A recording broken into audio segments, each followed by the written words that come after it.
Hi folks, welcome to the Prepared Homestead. This is Travis. Thank you all for stopping by to watch. It's supposed to warm up today. Yesterday was a chilly, windy day. And I mean really, really windy. Had some power outages in the area due to just the wind.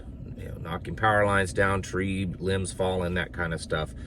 Today will be a lot less windy and a lot warmer too, so we'll be enjoying that.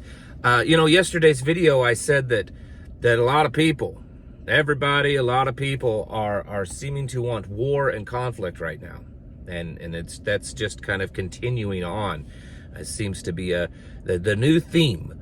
Democrats are kind of showing their stuff, I guess you could say. There's been a lot of TikTok videos and all kinds of stuff. Just they're really starting to come out of the woodworks now. It's like cockroaches, I guess, about how just disgruntled and just filled with hate that they are of all the things that's going on.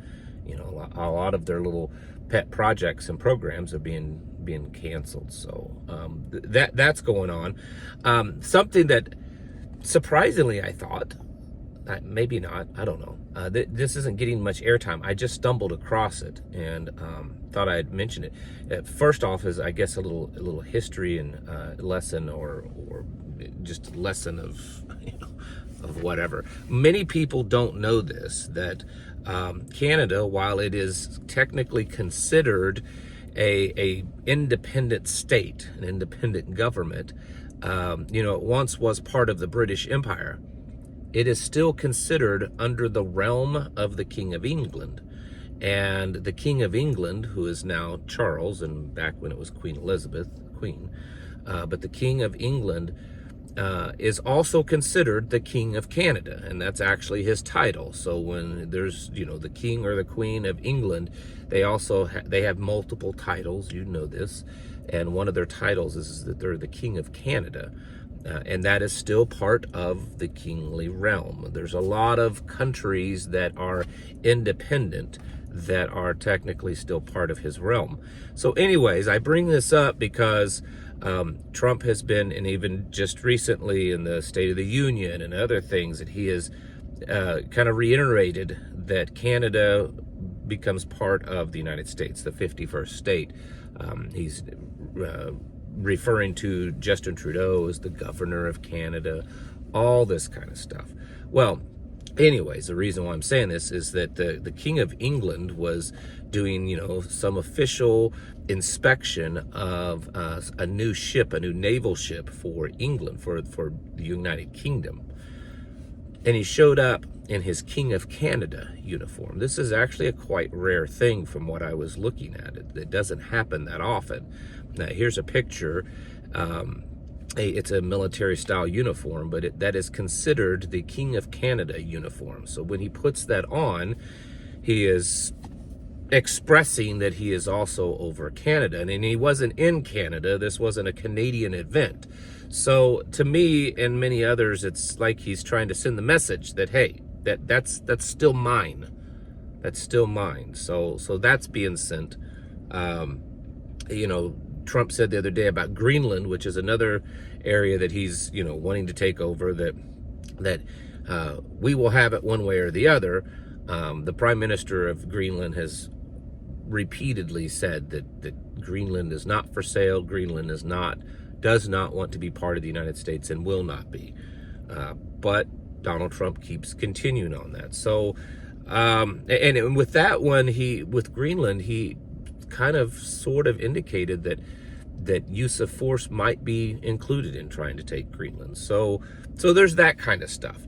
Probably the biggest thing that I saw yesterday in the news for me when it comes to global conflict was that the president of France, Macron, gave a speech yesterday.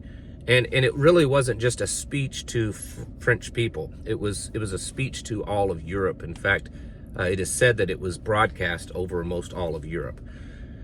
And he seems to be kind of stepping up to the plate as being the leader of Europe, I guess you could say right now, or the biggest influence. And he is calling for all of Europe to prepare themselves to make war with Russia. There have been talks in just recent days or more talks, because this has been going on for a few weeks now, but more aggressive talks about putting troops inside of Ukraine, European troops. The European Union and European Commission have been talking about dramatically increasing the defense budgets, the total defense budget of NATO. It would be up to a comparable amount of what the United States spends in defense spending. And there's just a lot of general talk about taking over the defense of Ukraine. Now, I know that a lot of people laugh at that. A lot of people laugh and say, oh, come on. They have nothing. And that seems to be something that's being spread, is that NATO and Europe do not have the capabilities. And in some ways, that is true. But if you start looking at the numbers, just the numbers, it's not as true as you think. If you look at just the numbers, the combined forces, not necessarily NATO, but the combined forces of Europe meet and in some ways exceed a lot of things when it comes to the United States military. Overall numbers of troops, things like numbers of tanks and other types of artillery and certain types of weapons. Obviously, with some things, the United States far exceeds Europe's capabilities. But it's not as incapable as people think. I think a lot of it is that a lot of their troops are very inexperienced. From at least the American perception, a lot of European military troops, it's almost like they're parade troops. I don't know how else to really put it. But on paper, not NATO, but all of Europe's combined military, that does seem to be pretty comparable. So, is it possible if Europe really rapidly steps up? I mean, there's the raw resources to make stuff, so that's a big question. But you know how things go. It's very likely that, they'll be purchasing materials from China and Russia and the United States so that they can manufacture weapons to fight Russia. It's because it's all a game. That's what I'm saying. It's all a game. But the point for this video is that conflict, the movement towards war, is rapidly increasing. Just yesterday, the foreign minister of Russia said that if one European NATO troop steps foot inside of Ukraine to be a military in Ukraine, that will be considered, they said it will no longer be a proxy war. It'll be a direct war with NATO. Now, I know that kind of stuff has been said over the last few years, and most certainly NATO troops have been inside of Ukraine over the last 3 years in various capacities. But they're talking about actually sending NATO troops to back up and to fill the ranks fighting against Russia, or at least in some type of peacekeeping position.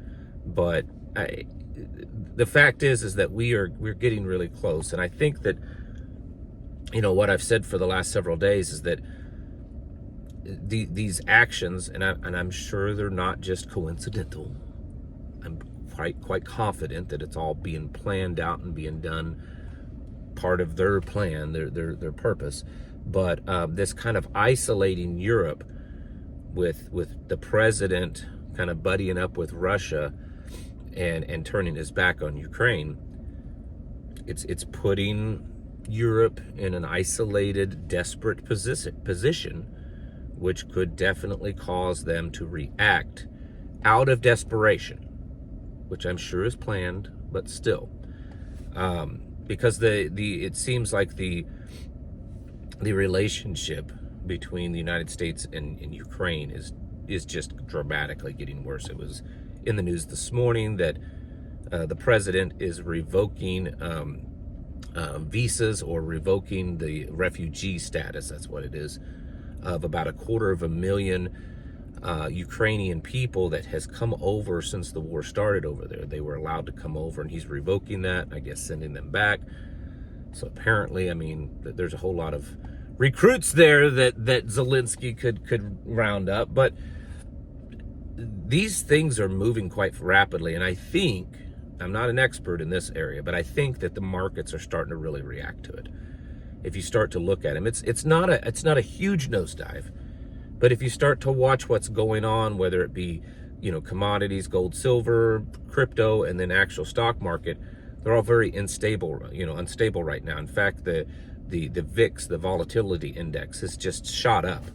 And if you look at it, it's volatile. The volatility index, which kind of gauges the volatility of the market, it itself is volatile. It's doing this on a daily basis. So I think that there's a lot of people in the financial world that's starting to see this and starting to react to it. So it's not something that I'm telling you that you should panic about, but I think that, you know, the thought of World War III starting in Europe or somewhere over in that region of the planet has been on our minds for the last 3 years. But I think with Trump starting to move into prominence before the election and afterwards, a lot of people started forgetting about that. You know, Ukraine became kind of last page news there for a while. 6 months, 9 months ago, you weren't really hearing a whole lot about it. Well, now it's back to front page news. And I think that it's become more and more serious. And it's not so much the war in Ukraine, it's all the shifting and movements surrounding that. And we need to be prepared because, you know, like I said, the possibility of something going south really fast because of the desperation of Europe, or because Russia sees an opportunity, or just because that's how the plan now goes, is to cause things to dramatically get worse. I think the odds of those things are pretty good right now. We're living in an era of conflict, and war. And we need to be prepared for that. You need to be prepared for that. You need to be stocking up, prepping up, and praying up. Because, you know, even though it may not immediately directly affect you and I, it is going to affect us. The markets will affect us. These tariffs are going to affect us. Trump's kind of, sort of, maybe backing off some of them. Says he realizes that it could hurt American, you know, producers. Big shock there. We've been saying that since day one. But, you know, China has said that they're ready for war with the United States, regardless of what kind of war. Canada seems to be, so far, standing their ground on the tariff thing, with retaliatory tariffs. So there's a lot of stuff going on, and we have to be prepared for it because things could change quite rapidly. So I just want to encourage you to do that. Keep your eyes open and stay ready, folks. Get your house in order and prepare yourselves mentally, physically, and spiritually. Thanks for watching. Catch you in the next video.